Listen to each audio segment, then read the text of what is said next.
So we're back with another Trade Legends podcast, and I am here with a guest that I've tried to get on for how long now, Sean? Oh, well, I've known you about 5 years, I guess, I suppose, but at least 4 anyway. And I think I originally asked you to come on probably about 3.5 years ago, something like that. But it's taken a while. Yes. Finally got you here. But Sean, you're from Monster Rigs, which was formerly known as Trust Buddy Tools. That's correct. Yeah, and just give us a brief overview, because on Trade Legends, we like to get people on, and we like to get you just to explain a little bit about the business, what it does, how it came to originate, and just talk about sort of like your process of how you got from where you first started, when I first started talking to you, to sort of how you got to be here today. And fill us in, because, you know, whatever you think, oh, it's only small, it's not very significant or whatever, I'm sure there's hundreds of people that talk to you on social media, because you're very much like me. You're always talking to people on social. You're on there quite a lot for work, that have got to know you over these years, but don't really know you, if that makes any sense. So take us back, even before this started, and give us, like, you know, because you're in the trades yourself, aren't you? Yeah, carpenter trade. So, you know, don't take us back to like I was 3 and I got a roofing square and I always knew I was going to do this, or whatever it is.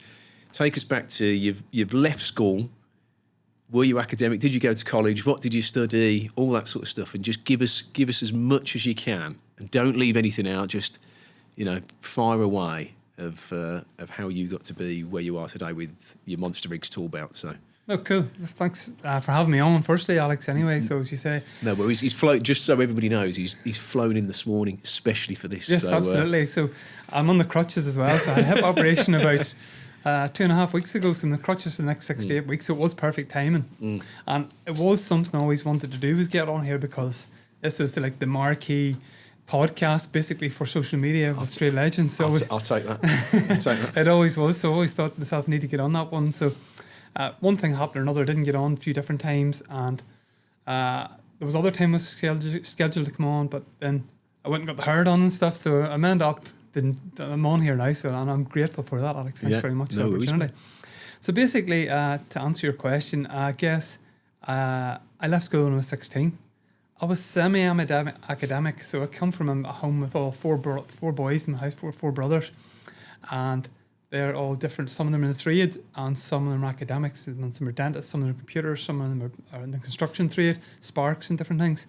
So I come from a family background myself, from 4 generations of people that worked in construction, so my great-grandfather, my grandfather, etc., and then on to myself. So I left school at 16 and I became a carpenter.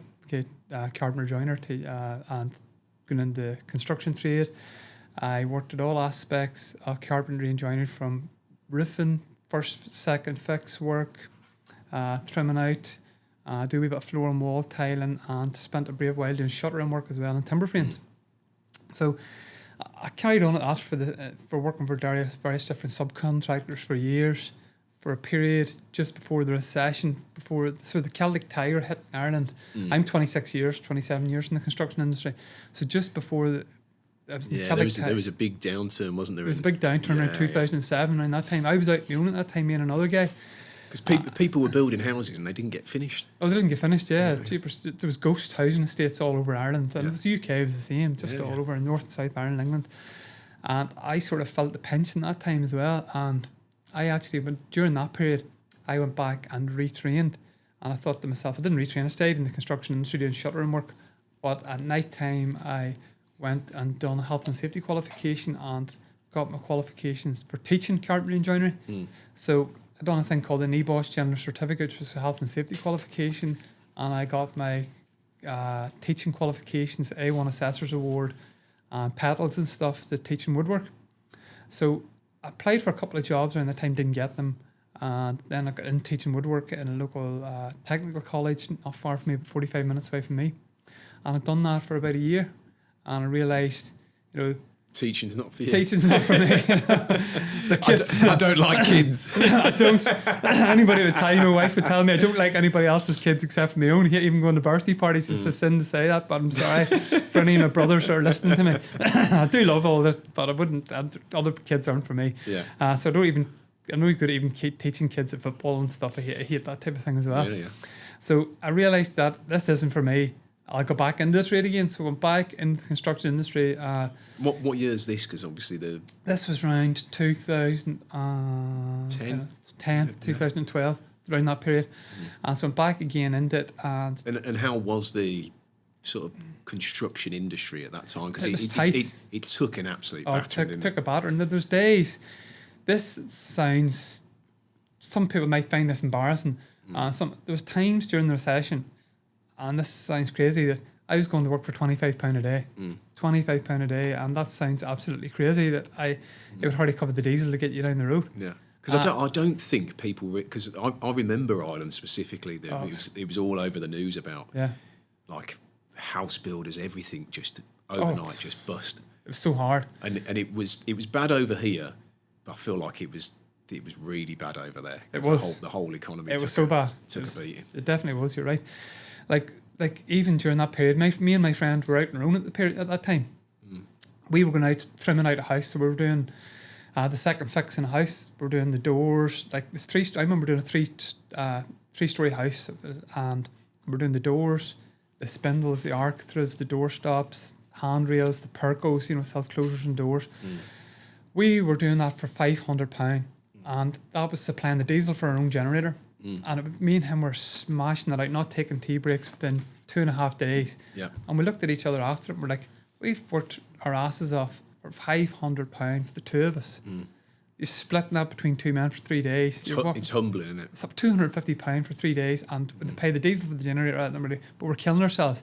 And with loads of plots of houses to do, and it was like, the guy, the foreman says, right, boys, you can move on to the next one. We just looked at each other and said, no, that's it. And we threw the gear in the van and says, we're not doing this anymore. And we split up, and he went away into like doing sliding sash windows and working for a firm full time. And I then went on to working for somebody as well for a while, and then on to different contractors and stuff. So that sort of carried on for the next, I guess, 5 to 6 years, and the industry started to pick up again. One thing every small business owner has to deal with is staying on top of the numbers, the cash flow, the expenses, and the financials. Now, that's why I'm excited to partner with Xero, because it's genuinely built to make all of that so much easier. If you're not familiar with Xero, it's a global small business platform, an all-in-one cloud-based accounting software that is trusted by over 4 million subscribers, and it helps small businesses, accountants, and bookkeepers work smarter by simplifying everyday financial tasks. But the biggest game changer for me is how much time Xero saves. It automates things like bank reconciliation and expense tracking, so you're not wasting hours doing manual data entry or digging through spreadsheets. Your bank transactions sync in automatically, and you can check your cash flow in real time, anytime, from anywhere. Xero also helps you stay organized for tax time. You can track income and expenses, generate reports, and easily share what your accountant or bookkeeper needs without the back and forth on email. And because it's all cloud-based, collaboration is simple. You can give team members or advisors access, and everyone works from the same up-to-date information, whether on their laptop or on a phone. And if you've been thinking about getting your business finances under control, this is the perfect time to try Xero. There's a special offer,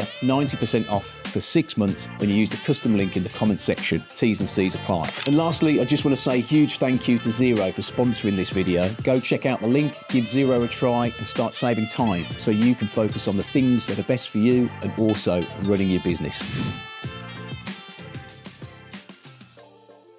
I was a bit of an entrepreneur at heart, and I was always looking, what'll I do? So part of me looks at it and goes, listen, I should have still kept on at the contracting, because I have a good grasp of the whole construction industry myself personally, and I know a bit about every trade now. It's about we're at it 26 years.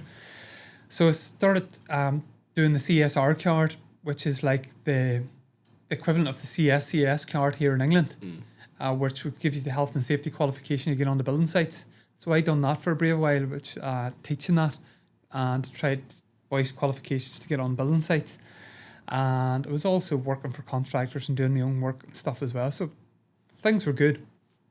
But in that time, I came up with an idea of spreading roof trusses. It was called the truss body. Okay, so basically when you're spreading roof trusses, a joiner, a roofer, whatever you want to say, he will balance the roof truss between his legs and shimmy it across the wall plate.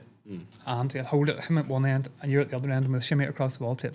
So I come up with this telescopic tool. It was called the truss body, I look back at it now, don't know if it ever would work. I laugh at myself. It's a balancing tool for spreading roof trusses on windy days and, you know, heavy roof trusses. I entered into loads of different grants and competitions, and I won a few. I said, God, there's something here. So I won a couple of grants. The big one I won was £10,000, and I brought it to working model, packaging, all the rest. Trialed it on site. Great, happy days, works. I brought it to a couple of local manufacturers in Northern Ireland, and they said, good product. It probably cost about £100,000 to get this brought to scale, because we need to get molds, we need to get manufacturing, you know, specs and all on it, and then you need to run. I've said a couple of thousand of them, get them run, and to try to get that to brought to scale would cost thousands and thousands to market it as well. So I thought, I don't know if I'm going to do this. So I had a conversation with my father, and he says, listen, don't give up on it, do something else. Okay, so I started looking around the sort of like tool market, say, what is there out there that other people are doing that I could do? Okay, so I looked at different brands in the UK, came across yourselves, I knew about Unilight, one of my brothers is Spark. I knew different brands out there that were doing. Did he use one of our products? Oh yeah, my brother has. I was waiting for you to go, no. No, absolutely. My brother's Spark, he does have some of your gear, 100% some of your lights. So he'll be jealous of yours now. yeah, well, yeah.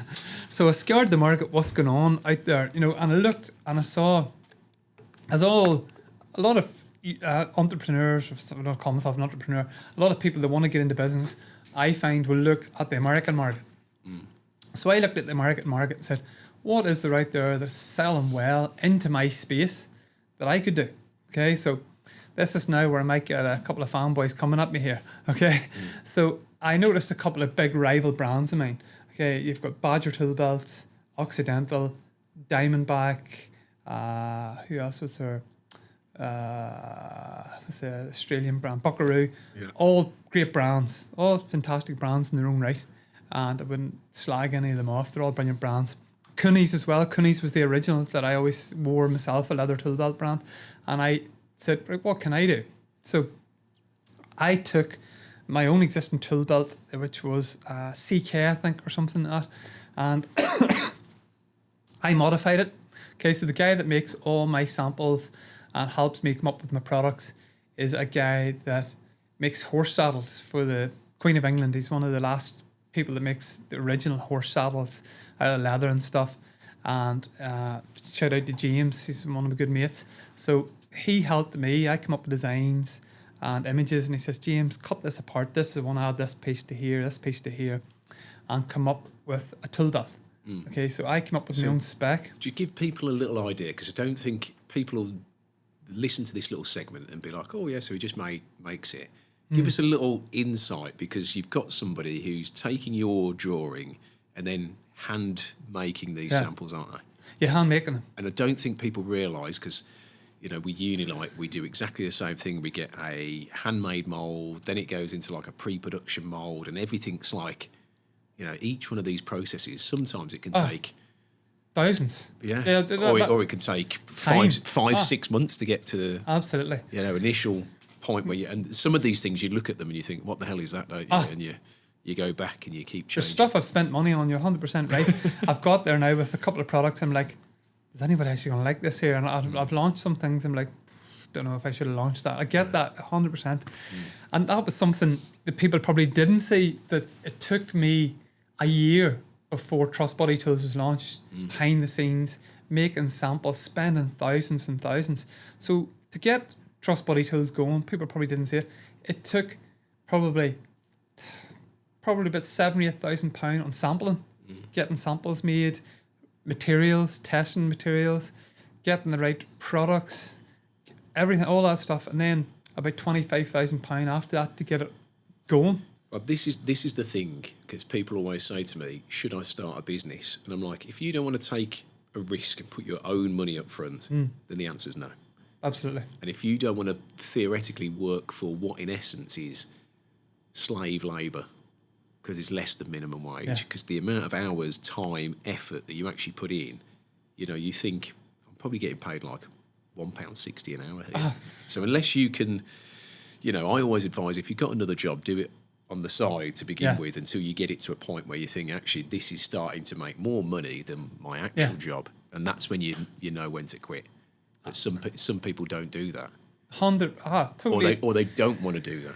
You saying that's probably the shot into what my life is like. Okay, so basically, I'm still at bottom scale. I am making a product, designing products that are up there now with these big guys. Initially, wasn't there at the start. I'll hold the hands up. My Mark 1 brands probably weren't as good as theirs, but I'm now at Mark 4, and my stuff is up there with the very best tool belts. But I'm not making big money by any stretch of the imagination. Like, whatever money comes into the business, even now at the minute, Reinvesting. just reinvesting it all. Like, at no stage, this sounds crazy, do I take money out of the business for myself? As you say, I still need to work. People don't see this, and it's good that you explain it, because people see brands online and they think, wow, look at this brand. You know, it's similar with us. And I was very lucky that we'd made a brand that people thought, these guys are massive. Yeah. When really it's a family business. Yes. Do you know what I mean? So the perception was we'd done well, people like Jack doing videos, we'd made it that people thought we were bigger than we were, which probably aided us. Yeah. But people don't realise that every last drop of money that you get, if something's been successful, you want it to get reinvested, because then you want it to be more successful. Absolutely. And that's the only way that you can do it. So like anybody out there that's, written in before, asked me questions about how to be an entrepreneur, you've got to be ready to put up with that. Look, I would have rang you. Yeah. I remember ringing you and said, Alex, what would you do here? What would you do? And you were very helpful to me. You gave me great advice. Some of the advice I took, some of it I didn't take. Well, the funny thing is and again, anybody listening and watching wants any advice, I'm always there on social media to come back to people, because I did something similar with Ricky's buddy. Oh yeah, as well. remember you telling me that? Yeah. He's asked me multiple questions, and again, just for anybody that is sitting there and thinking, well, I want to ask that person, or I don't know, Al Barrett, who's the guy that started Grenade, or Ben Francis from Gymshark, whoever it is, don't be afraid to actually send them a message and just say, look, can I ask you about this? Yeah. Because 9 times out of 10, you actually get a response. Like, there'll be some that don't because they're so busy. Yeah. But you always get somebody, so they're always willing to give you information and stuff. Oh, well, listen, someone like yourself is a sort of like, you're like the pillar stone of where I want to get to in my business. I'm only early days. Like I said, like I'm continuing to reinvest in everything into the business. It's like, I'm not driving around in flash cars or anything. I'm reinvesting everything to make, I genuinely have a passion. I swear this, that to make the best tool belts and to make the best tool vests for people in the construction industry. Like the new tool vests that I'm launching I'm continually making upgrades to them. So there'll be new upgrades coming in the new year, Q1 of the new year, with the high-vis version, black versions. I want to make the best tool vests, the best tool belts for the construction industry, because I want it to be a brand that is considered like Unilite, like DeWalt, like Makita. I want my name, the name of the brand Monster Inc. to be synonymous out there with the big brands. That's the ultimate goal. It's not the money at the end. I'm not chasing that money, but people think I want that. The thing is, if you have a good product, if you have a good brand, money follows, and people miss those two things off first because they're chasing the money, which you might get in a short space of time, but unless you get somebody that comes back a second, a third, a fourth time, or recommends you to somebody else, then you don't have a brand. That's and true. that's where you can have a steep rise, but then there's a very sharp fall.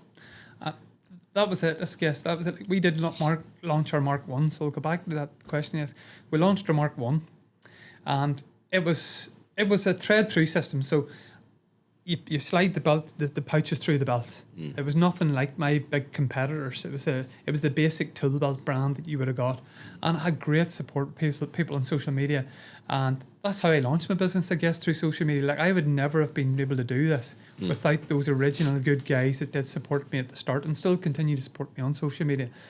And I have to thank the construction industry community for that. They've always been very supportive of me. I guess they would slag other brands and they would sort of like, one's in this camp, one's in another camp, but a lot of them always supported me because they saw me as one of their own. I think that was the big thing that where I got that support from, that, well, he's one of us. He stood at the side of a road with his flask in the hand and his paste bag, and he sat in the back of a van. So I think that's where I got the support. But the launch of the Mark 1, it was okay. And sorry to anybody that initially bought it at the start, it wasn't where we're at now. So it still lasted. There's people still out there with them. But like, that was 5 years ago. So then we launched my Mark II. And during that period of launching my Mark II, I did get, I guess, a bit of backlash from rival brands, particularly in the United States of America. And me personally, I never got involved in the tit for tat. I'm not that sort of person. I never have been. I'm a great believer in the book The Secret. If you be good things will come back on you. And that's the way I try to live my life, try to do good things. Yeah. I'm not a spiteful person. There's room for multiple brands to do multiple things. Yeah, and that's the thing. Like, people used to say to me, who's your closest competitor? And I was like, I don't really have one. Yeah, that's it. Because there's lots of other brands that do something similar, but they all do... They're known for different things. Exactly. I think that's the way we were too. And like, I did, probably in hindsight, right, I'll always hold the hands up to something that maybe I did sail close to the wind, right, on a couple of products that I made were similar to another brand. I pulled them. I didn't do it after I realised shouldn't have done that. I then launched my Mark III and I rebranded the Mark IV, so I rebranded it to Monster Rigs, and I am now launching again to not relaunching again. I'm now coming up with new products again for Q1 the new year, and we've got to a stage where I'm retail ready. I guess that's the big thing with me now, and that was always the thing I'd said to you in the background. I didn't want to come on until I was retail ready. I wanted to use this as a platform of positivity and to say, listen, we're now retail ready. I've got packaging, barcoding. The products are as good as you'll get with 5-year warranty on all of our products, and we're ready to go. And I now have, I'm in talks with some of the biggest retailers. Are you allowed to mention the names? Yeah. Like with ITS and McBlair's, McNaughton and Blair in Chadwick's in the north and south of Ireland, and ITS in England. And listen, anybody else that is out there is willing to have those conversations. You've got Toolfix in Ireland as well. Toolfix, yes, I've had a conversation with Toolfix as well. Yeah. I've been down to see those guys as well, and they're very keen as well to speak to me when they're reordering new products in the new year. So those conversations, I'm having those conversations now, but I'm still on the tools myself. I'm still, like, me, my wife, she does a lot of my social media and packaging and stuff. We store all my stuff down my father's store down his house, and the stuff gets shipped from there. And that's the sort of brand we are. Still a homemade brand. We're still, my products still get designed by me. The guy that makes horse saddles still helps me design them and make them. James Adair, really good guy.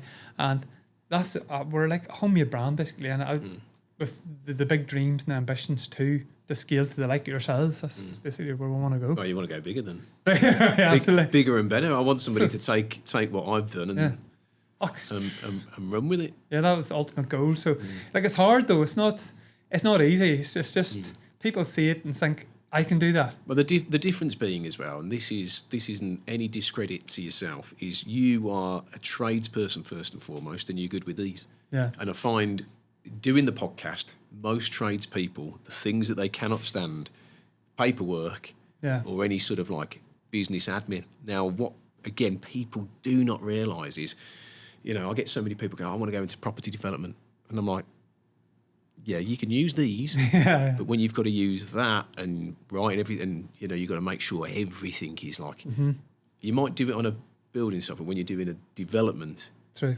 it's like that on steroids. And if you don't like paperwork or you can't actually sit yourself down to do that, it's very, very difficult. And these are the things where I want people to support what you're doing, because to cross over from being on the tools to then all of a sudden you've like even getting labels, shipping labels and sending stuff out and going to the post office or wherever you take, or DPD where you've got to go. People don't realise how laborious this shit is. So every your day's consumed by it. It's just like your tea breaks are consumed by your time. I be up at night 3 o'clock in the morning, 4 o'clock in the morning sometimes. It's so hard. I got nicknamed by the factories that we work with in China. They called me Dracula. Because you never slept. The vampire. Because whenever they sent me a message, it didn't matter whether it was 3 a.m.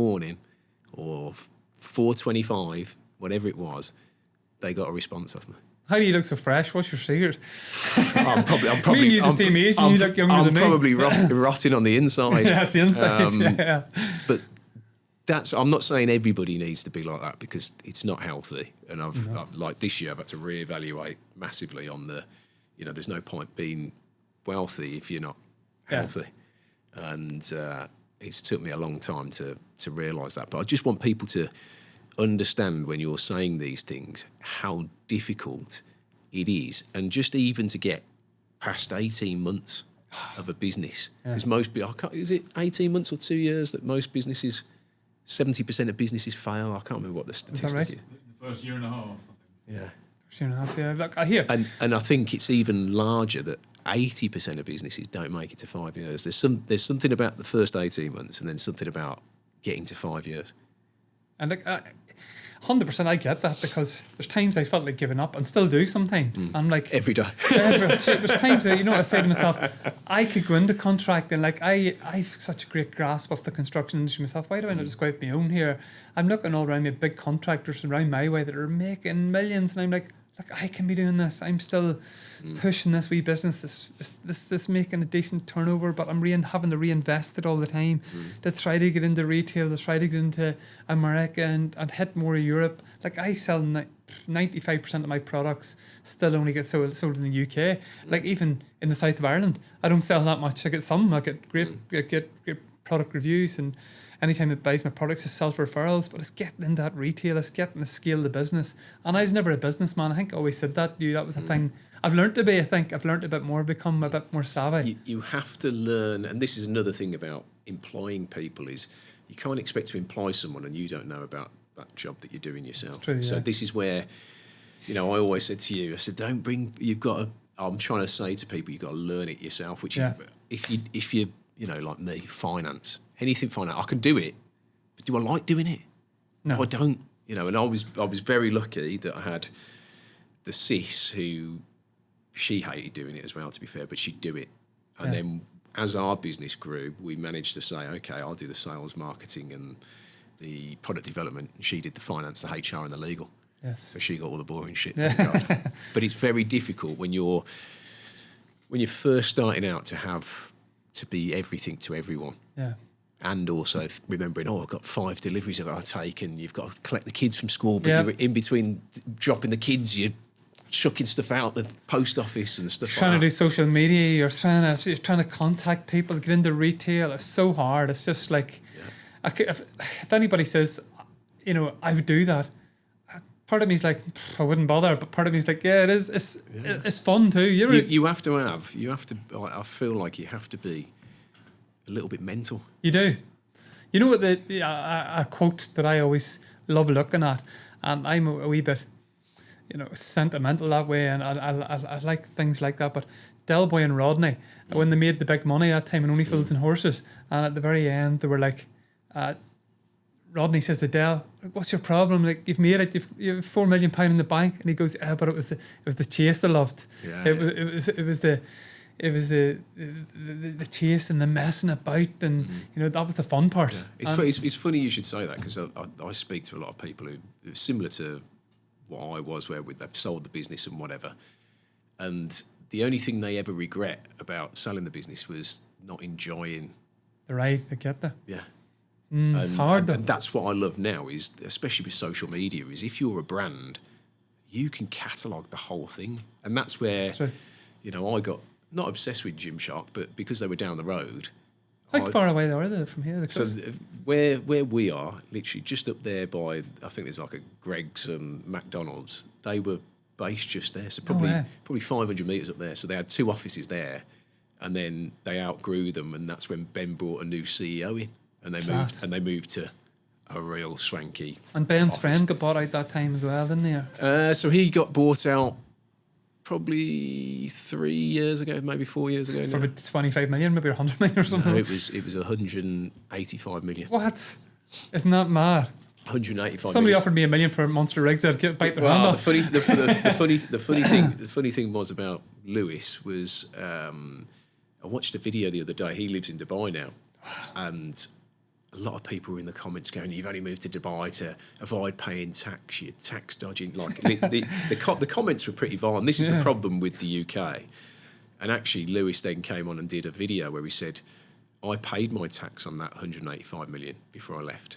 It was 25 or 30 million pounds in tax that he paid." Why should he have to pay that to us? Wrong. And you think, where is all that money going? Where is it going? And that's why you can understand why people now have moved to places like well, it's Dubai. going to people like me to get hip surgery from NHS. Thanks, Lewis. Good man. hip. New hip, two new hips. But that's the other thing that, again, going back to anybody wanting to start a business, you'll think, I've just got to make the product and I've just got to get it out there. You've got to do that, but then also, not only are you fighting to do all that stuff, you're fighting the government to not hammer the crap out of you. Don't talk. Like, I go to my accountant and I'm like a small business. Yeah. And like my first year. And Rachel Thieves is in there. Flip, don't talk. It's like £6,000. Like, he goes, there's £6,000 you have to pay. And I was like, what? I already made that much money. He's like, there you go, take 6. And he's like, that is mad. Yeah. Why do they do that? It's unfair, really, isn't it? You imagine when you've got a company the size of Gymshark. The plumber guy that you had on here, what did you call him? That's why he moved his way away as well, didn't he? What's his name? Charlie. Oh, Charlie Mullins. Yeah. Charlie, didn't he say he was moving away from England because? Well, he sold the business, paid all his tax, and again, he's another one that gets blasted on social media, saying he's dodged tax and whatever. But he moved because he didn't want to pay more to this government, because he was like, I don't like. I think most normal English people, obviously, you get some that like don't want to pay any tax, but like me as an Englishman, like, I don't mind paying tax if I see that it's going somewhere. If I go into a hospital and it's clean, or drive down the street and there's no graffiti or there's no rubbish, you don't mind paying. That's true. But when you're paying more and more and more, then actually you see like everywhere's dirty, everywhere's smelly. Like the benefits people, the benefit fraud. It's not even that. Like, it just nothing works. The system's sort of broke. And you think, can't somebody just stop paying all this money, take an axe to it all, and start again and come up with a new way of doing things? Because you look at like Dubai or Singapore and you think, well, if these countries can do it, we were the people that pretty much invented 90% of the stuff that's out there. We were the original industrial revolution, like region, but we can't do anything anymore. I know. It's like playing cricket. Yeah. Pretty much invented cricket and we're crap at it. Do you know what I mean? Yeah, I know what you mean. So No, it is. I get that. It's just, I think. What do you think the construction industry? Do you think it's just going to continue the way the scale of which say things are going? Like, or is there going to be a downturn? What's your thoughts on that? Or I think I'm interviewing you. I feel, and a lot of people will disagree with me on this, when they started printing money through COVID and they ballooned the deficit of the UK to, I think, something like 3 trillion it stands at now. You cannot print all that money and then not have really bad inflation, which it came. It came with their own rates and stuff. They're starting to reduce interest rates now as inflation's rising, which basically reminds me of the 1970s. If anybody remembers back to those days, there was bin strikes, blackouts. That doesn't. I think the 3-day working week or so, or the 4-day working week, was it? Yeah, I remember that. I remember the bin strikes. I don't remember it happening in person, but I remember. I mean, there's still bin strikes in Birmingham now. Like, no one's collecting rubbish because they're arguing about paying binmen a normal wage. But I think there's going to be a biblical recession. Right. End of 2026. And I feel like we're seeing that now. You look at America, they've got record deficit. You look at China, they've had a real implosion of like their sort of property sector. And all these things around the world, Japan, the yen carry trade, all these things I'm watching just falling into place. And I'm just thinking, I'm just sitting there waiting for it to come. Yeah. But see, there's a lot of in Ireland, what's going on in Ireland at the minute, there's a lot of like venture capitalists, if that's what you want to call them, investing money in Ireland where they're saying, build me a housing estate. There's our money, you build a housing estate. But that money's not staying within the economy, it's getting took out again. Yeah. That's what's happening, I find, as well, with a lot of... It is. That's always been around VC, and I mean, we got bought by private equity. Yeah. And that's like, they pull a lot of wealthy investors around the world who then expect a return on them, but they don't get it straight away. No. They have to tie that money up for 5-6 years, which I think if you're doing that, you should get rewarded. But what I don't like on the flip side of that is that sometimes you get these big VCs and private equity companies that strip the life out of all these companies. They strip them bare, and any assets, everything gets sold off. Yeah. And that's where I don't agree with certain things. But you have to have a mix of both. Yeah. So the money needs to come in some way, I guess. But my issue with, and I'm getting political here, and I'll have people like hammer me in the comments, is that the government now takes 20% or 30% more money than it did like 20, 30 years ago. But the productivity's gone down. So you can't keep taking money and everything is just shit. The problem is the government doesn't know how to spend money or save money. So what's better for the economy? Is it a Tory government or Labour government? Oh, I won't say my political views, but I am always of the nature of, if you've done well, you should help other people up. You should give them a hand up, not a handout. That's true. And I always find as well, if you help somebody and they do it themselves, they respect it more because they've earned it. If you give somebody something and it becomes reliance, people feel entitled. And that's the issue that we've got now in society, is people feel entitled to stuff. Since COVID and everyone got bounce back loan money or whatever it was, COVID cash, people sort of feel entitled. And whatever happened to like wanting to succeed, we now look at people, you've got people in political parties that go, it's the billionaires. It's the billionaires, you know, blah, blah, blah. It's all the billionaires' fault. And it's like, well, yes and no. Yes, okay, some billionaires, they set up in Monaco, they have a business here and they move money around. Yeah, they do. We would all do the same if we had the opportunity. But these people are also the people that are creating jobs for people. And I always feel like people should be very aware of what they wish for, because that person could just go, you know, I shut that business down. Then no one's got a job. Then you can't feed your family. You know, somebody's paying you to feed your family or your mortgage or whatever it is. Yes, everybody will feel entitled to more. But you've got to look and think, do you know what, actually, the grand scheme of things, I'm lucky to have a job. And when this recession hits, people are going to be begging for jobs. Yeah. And especially because you've got the recession coming and AI at the same time. See, they say AI are not... The construction industry will be safer because of the AI. But they can't take those 10, jobs. 15 years from now, when you've got robots that are bricklaying. Do you think that'll ever happen? Yeah, I do, yeah. Yeah? Yeah. You look at an Amazon warehouse. 20 years ago, you would never have expected that robots would be picking and packing orders. That's true.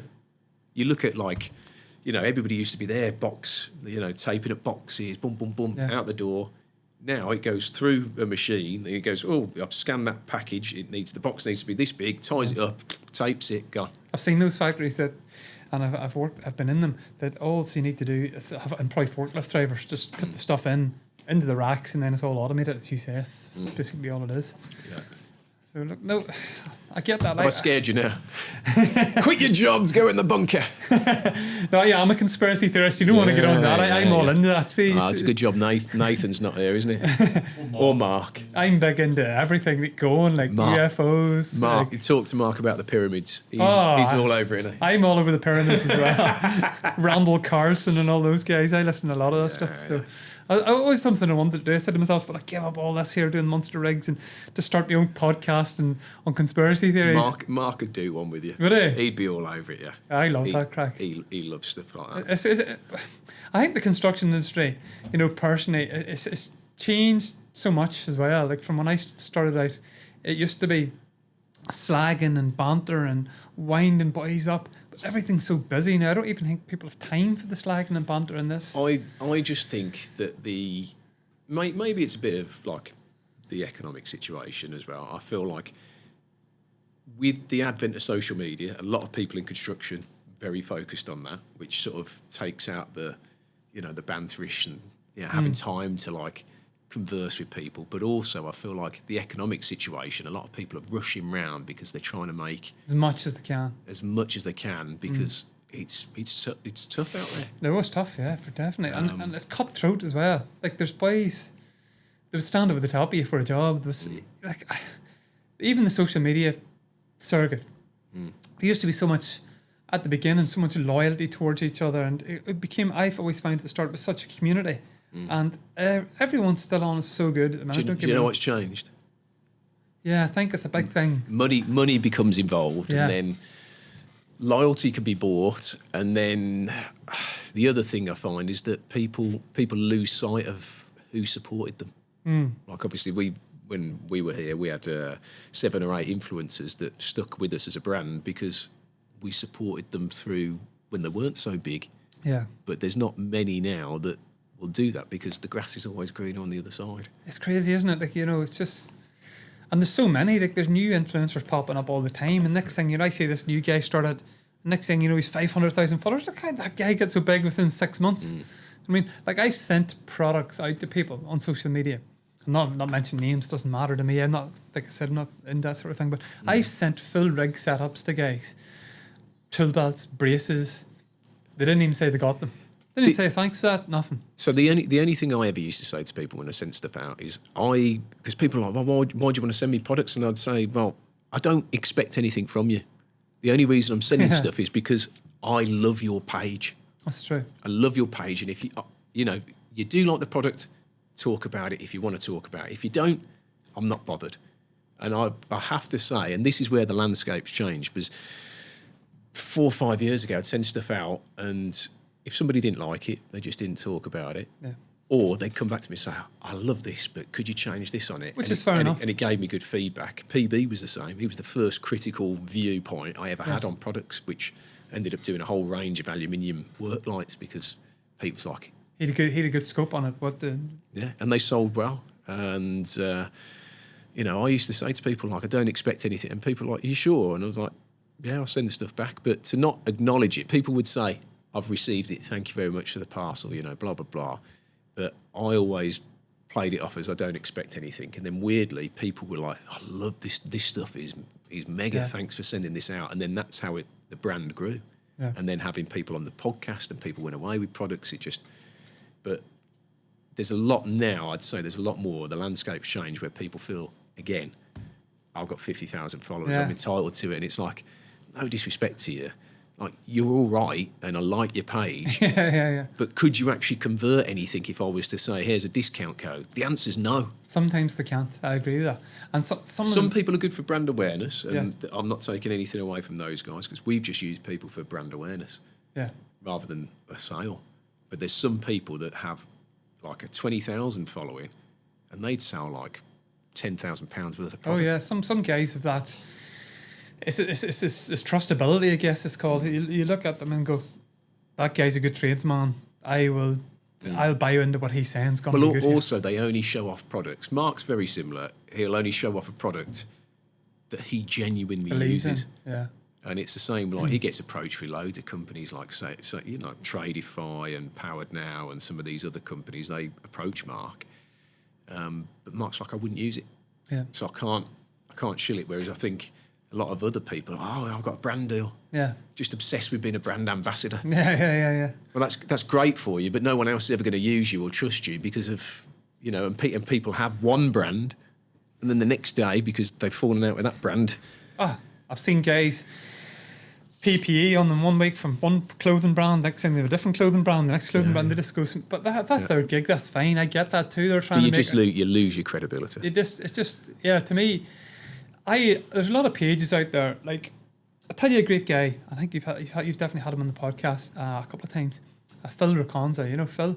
Is that how to pronounce it? Yorkshire Builder. Yorkshire Builder. Phil's a lovely guy. Yeah. Phil, you were talking about the paperwork side of things. He's building houses at the minute, sites of houses, and he's a very capable guy. I've spoke to him a couple of times. Phil's a great guy. Like but he never gets involved in brands really. Yeah. And he's a massive following because people just want to see the nitty gritty, what's really going on out there.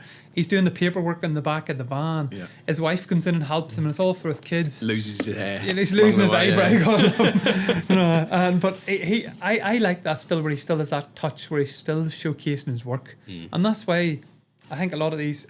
Trades first, and like you have to... We had a guy, Ashley McIntosh, a jet washer, and he said, my YouTube's big. He said, but my first thing is my work. If I don't do my work, I don't get this other stuff. And same with Hoskins Innovations. So he said exactly the same to me, George. He was like, my first and foremost is I love my work. Yeah. If I get a brand deal and it comes along and it fits in with my work, then fair enough. Whereas a lot of people, they start getting these brand deals and they forget about the work. That's true. They forget about the work. And I think that's sometimes what happens in social media. They get too brilliant tradespeople. They get too concentrate on brands, and then the people sort of like, I tell you, I was guilty Being an influencer is like being a musician. yeah. You've got a short shelf life because there's always somebody newer and fresher coming out. I mean, like you say, you can send a product to somebody and they've got 5,000 followers. Like 2 months later, The 50,000. 50,000. It's just, it staggers my mind how that happens. Yeah. And I think it's easier for I haven't a massive following on social media, but all my followers are tradespeople. They're not like housewives, or they're not like DIY Are you enthusiasts. sure? I don't think Now so. you've got your new hair. I'll have to show you his new hair before I go. Okay, but I haven't got that. I don't think I have that sex appeal. I definitely don't. Except for the wife, I think she's the only one that has that sort of affiliation towards me. But I think I've only got like something like 5% women follow me. And so I do have that good following of content for actual tradespeople that have bought and they say, this guy is selling an actual product. This guy is trying to create a brand here. And like I do still create a lot of my social media content myself. I'm trying to outsource a little bit of it. But like it's trying to have that balance of creating products at night time, with James on my days off, and it's trying to package stuff, trying to keep up with the bigger brands. It's so hard. It's just I would take my hat off to anybody who's trying to do it. I'm not trying to say I'm some sort of legend. I'm not. Anybody could do what I'm doing, really, but it's hard. Well, you are now. I guess trade legend. You yes. are now. Always did want to get It's on. like a rite of passage. It now. is, You've it's been ordained. You've been knighted. I've come over to Birmingham to get knighted at Redditch. Okay, so look, I do find it so hard still what I'm doing, and I said to you at the start before even we came on air, I said if someone came to me now and said, do you want to quit this here for £500,000? I'd take the arm off them and say, yeah, you work away, you take over what I'm doing. But there has to be an end goal in sight. I still have to. I'm doing this for my kids. It's not for me. So here's one for you, which I've never asked somebody that's got a brand. If you were to, you're looking down the camera. There's people watching you now. Why should somebody buy your product? And that could be, do you know what? I'm a tradie. I know what you want. This is what I'm doing. I struggle every day, but I'm making a product that. Do you know what I mean? Yeah, I know what you're saying. Why would you say to somebody to buy a monster rig? I guess the big thing is to buy into me as a person first. So look, like I said, I've been in the building trade since I was 16 years of age. I've taught a wee bit of construction as well, the carpentry and joinery side. I'm still on the tools an odd day a week. I created a brand from absolute scratch, from nothing. I've took inspiration from other tool build brands out there in the world that are doing a similar thing to me. And I feel that I'm able to make what they're doing better because I have an insight into the trade that they don't. Most of these other guys were never in the construction industry, and I have that insight. And I'll use my brother a Spark to help me with the Spark and pouch. I'll use other insights from boys that ambassadors that have worn our stuff, and our products are made out of military grade fabric. We have 5-year warranty on our products. And look, we stand over everything as well. Like if you come back to me and say, Sean, this here's broke. We'll look after you. We're not just gonna get out of here. We're not that type of brand. We're a family-run business where all the money's getting pumped back in to your own economy and to your own, like to your pockets, to my pockets. I'm trying to build something here to get to the scale of Makita, to get to the scale of DeWalt. I know that sounds absolutely crazy. But you talked a lot about Gymshark and what Ben Francis done. And why can a small guy like me that has worked on the tools not get to that scale? No, maybe not Ben Francis because I'm not a clothing brand, but why can I not get to the scale? You're not as young as Ben as well. Or as handsome. Okay, probably not as good at lifting weights or any of that type of stuff. But everyone has that aspiration or dreams to become. There's a lot of boys on the social media scene here where they're running their own businesses as a spark or a joiner or a plumber or a painter. And we all have aspirations where we want to be. And mine is scaling the business to retail, scaling the business to where I could launch in North America or Canada someday, or like we have recently got into Australia as well. So I have a retail business in Australia called Lux Pro Tools. So if you're in Australia, check out Lux Pro Tools. They do sell our rigs at the minute. So that was our very first retail partnership. So I guess that's what to buy into is that I'm one of your own. I stood on the side of the road waiting for that van to pick me up in the rain and the wind. I've worked out in the gutters. In my feet have been soaking wet. I've ate ham sandwiches every day for about 10 years. I know the score. I still do it. I know I've been there. I've done it. Don't become a fanboy of other brands because you think they're better because they slap a tag on it, but you think it looks better. Okay, or you're buying that ethos because they're further down the road than us. They're only a wee bit further down the road than us because they've bought over maybe another brand, or they're just a wee bit further along on their journey. Our brand is every bit as good as theirs. It's getting made out of the same materials, the same stitching patterns, it's the same military grade, stitching and fabrics. And I guess we have that insight into how a tool pouch should actually be laid out. And we're doing different things than other brands are doing as well. We're coming up unique styles. And listen, I'll hold the hands up to say, I did sail close to the wind a wee bit sometimes at the start, where I looked at inspiration from other brands, and I did get a bit of a backlash from a guy as well that's been on this podcast, but I'm not going down that road anymore. We're out on our own. I'm not defending that in any way. I always feel like everybody, like car companies, for example, you see cars that look really similar, but I think everybody gets inspiration from everybody else. They do. There's never, even when I was designing like some of these products, I'm looking at something that's not even maybe lighting related. I'm looking at another product from a completely different, like it could be a car part or something like that, or I'm looking at a car headlight, thinking, the way that those LEDs are sat in that, you're taking something from something else, but then re-engineering it, putting it somewhere else. Yes, absolutely. If you take it and copy it like certain people have done and it looks exactly the same, then you've got a problem. But as you say, everybody, like the tool belt initially, I was wearing a tool belt years ago, like 26, 27 years ago, and it was cutting the sides of me, it was cutting my back, it was cutting my hips, and that's why you got a new hip. Yes, 2 new hips. So I said to myself, listen, I can do that. And I guess that was always my inspiration to say, why can I not do it? Like if John Smith's doing it or Joe Blogg's doing it, surely I can do the same thing because I've been in the industry. And I guess that's the thing that I feel, you said it perfectly, there's room for everybody. Like the original guys who were making tool belts for years and years and years that everybody wore was a Cooney's tool belt. And then all the other brands started making stuff. The original leather tool belt was a Cooney's one. Everybody in the UK and Ireland bought them over from America. They were a wee slimline leather pouch, clip-on one. And they were the originals. They were the sort of guys that done it at the start. And then we all just copied them, really. And we're all just doing different versions of them. And that's really all it basically is. And I've other aspirations for I'd love to take. Monster rigs as well. I feel that we could go into other spaces as well with the right back, and maybe sometime down the line with the right investment. I think our brand could lead into other areas as well. Who knows? I might be making a light as well at some stage, but you just don't know, do you? You just don't know what way it'll take you. There's room for everything, isn't there? As you say, and just other sides of it. Here's one for you, because round about this time, are we close to the hour? 50 minutes. So what we tend to do round about this time is we'll ask you, what does the future hold for the brand? Where do you see the brand in the next few years? And then the second one is, drop us some knowledge. It could be a quote. It could be, don't quit even when you think it's hard. Like some sort of advice because we get most of the people that watch this are apprentices. There's a lot of apprentices that watch it. So, they're always asking questions about, how do I do this or start that? And you could say, well, if I could give you any advice, it's this.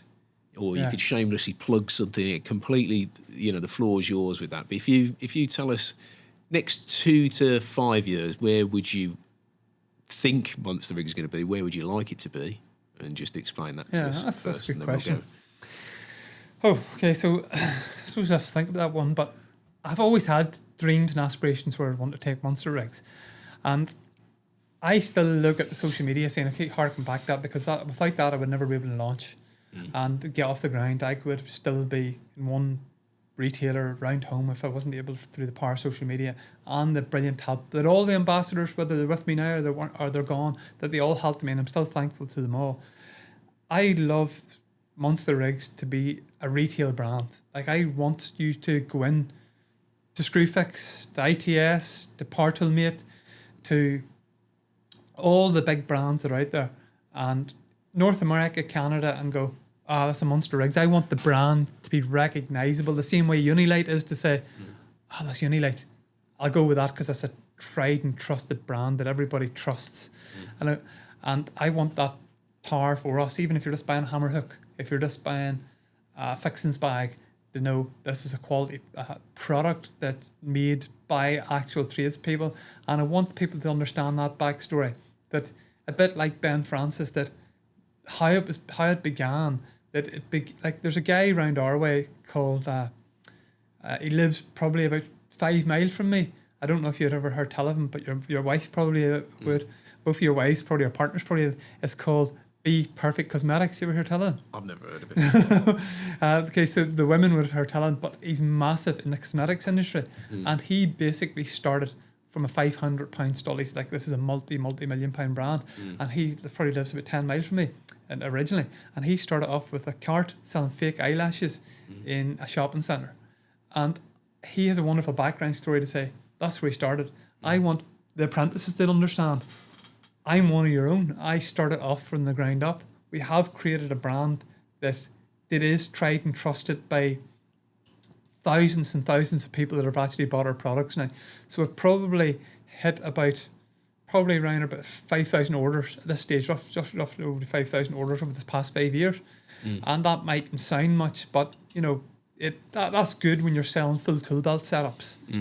And for an apprentice out there, don't be afraid to drop me a message as well, because I've always supported apprentices. I've supported apprenticeship schemes, which I don't talk a lot about, where we'll give free products out for during, the competitions they run, Skill Builder and stuff. I've done that over the years and I haven't probably highlighted that enough. But I always say to apprentices, an apprentice will drop me a message on social media, I'm interested in one of your tool belts. I'll always give them a discounted rate. I'll always give them a special discount code. And I'll always... The thing that people overlook with apprentices especially is that if you get somebody using your product from an early age, they tend to stick with it. They tend to stick with you, 100%. That's a good point. And it's becoming like a family. I always find that as well. Like, you're part of it. This sounds a bit corny and a bit cliche, but you do become invested in that brand, as you say, and people want to have it. Like, I've had boys with me from day one. I've had a guy from Scotland who's a good mate of mine, and he has bought like 3 rigs off me. Every time I launch a new rig, he supports me. And I say to him, big man, don't feel the need to buy, sends me a message, buying another rig off you, mate. Fucking love what you're doing. And this guy's a contractor, making good money, but he doesn't need to support me.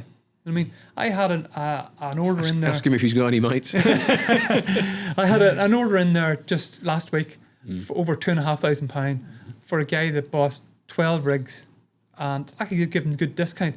But shout out to Prime Joinery. But saw me on social media, saw that it was one of his own, and bought 12 rig setups for his boys for Christmas. Just because... That's a nice boss. That's a good person. Bought 12 full rig setups for his guys because he wanted to support me, because he knew it was one of his own. And he knew what we were doing, our quality product. And he probably could brought a rival brand of ours, but he probably would pay 3 times the price, for an equally as good a product. Absolutely equally as good. Just want to say a big thank you to Rhino Trade Insurance, who are now our official insurance partner. And to go hand in hand with that, they have given us a cheeky little discount code across all of their policies. So when you are filling out a form online and trying to get a quote or speaking with a team member, all you have to do is give the code Trade Legends to get an exclusive discount across all of their policies. Did you ever see that moment in Dumb and Dumber where the bikini girls pull up at the end and say, we're looking for a couple of bikini boys to wax us up before shows? I had that moment one time. So this guy rang me up in the construction, and I was only about probably 19, 20, and my auntie was a nurse, God rest her, she passed away there about 2 years ago. She was nursing his wife, who was dying of cancer, and she was doing a bit of private nursing, and she was looking after her, and he says, listen, you've been so good to my wife. He's a massive building contractor. He says, She was telling about me all the time. My nephew's in the construction industry. You know, he's a carpenter. He's looking to go out on his own. Okay, his wife passed away. 6 months later, I get this phone call. Forget the guy's name. John here. He says, I have a site of 60 houses starting one point near you. I want to give you all the joinery work on them, the roofs, the first and second fixed joinery work, all of it. He says, going to give you them. I guess, oh, here, I don't know if I'd be ready for that. Don't worry, I'll help you. What did I do? I turned around and said, no, listen, I know a guy that will do that for you. I gave him the full bloody contract. That guy went on to make loads and loads of money. I wasn't willing at that stage in my life to take that risk, which I should have. I either take the risk early, take the loan out for a van. Don't worry about people saying, you're too young, you're too inexperienced. You'll get the experience you figure it out while you figure it out when you're bloody doing it. You know what I mean? Take longer doing the job, slow down. You might not make that much money on it because you're going so bloody slow. Do you know what I love though now is because of the advent of the internet, it's easy to find out. That's true. You just got to be bothered to 100%. do it. I remember one time that actually happened to me. I was doing this special disabled door lock. It wasn't the usual one that you pull up. It was a special type one with a fob on it. I opened it up, the spring sprang out of it, and I was like, what am I going to do? This thing cost £200. Looked it up on YouTube, showed me exactly where to put the spring back in, and that was it all. The hunky dory. But I guess my thing for an apprentice would be either take the risk early and go into whatever you want to go into. Whether you want to go into plumbing or sparking or joinery work or painting, take the risk early after you've served your time. Serve your time with a good person. Knuckle down, do your hard work, be known as a grafter and a hard worker. Or go into a niche. That's another aspect I think they could do. Look at the like of Simon Bowler. I often think of Simon and Mark, two real good guys. But that niche of just doing pergolas and stuff, not just doing them, they're probably going to say, we do other stuff. They do, but their work's beautiful. And they're known as for that. And there's a couple other guys, Nooks Carpentry as well, is doing that. And there's Oil, I think, I can't pronounce his name, but there's other guys on social media doing similar things. And they've all up different niches. I think is a good thing to get into as well. Become known to be good, really, really good at something. And I guess that's what I want to be known to be good at. Known to be good at making the best tool vests, tool rigs, belts, braces worldwide. It's not just that guy's good in his wee space. We want to be good worldwide. And I do, shameless plug is, we do have a fantastic new tool vest, a high-vis one, launching in Q1 in the new year, basically. So we're going to be doing. So keep an eye out for that one. It's going to be hitting the shelves for building sites more so than private work. So you can get onto like data centers, pharmaceutical jobs, all the big jobs that people wear high-vis, vests on them, or tool vests. Sounds good. Sounds good. So one last thing I want to say before we wrap it up, because I just want to say thank you very much, Sean, thanks for having me. For flying over with a gammy hip. It's been a long time coming. I really enjoyed it. With two crutches, so thank you very much for that. And, anybody listening and watching, I always love getting people on that are trades with their own business, but Sean sort of crossed across both. But before I go, if you like the content that we do, give us a like, subscribe, a comment, anything like that. All helps the algo, helps grow the channel, and it means that we get to get great guests on like Sean and other people that we've had this year. Sean will be the last of 2025 before we start. Should have worn my Christmas jumper. In 2026. But yeah, thank you very much. I wish you all the best with the business.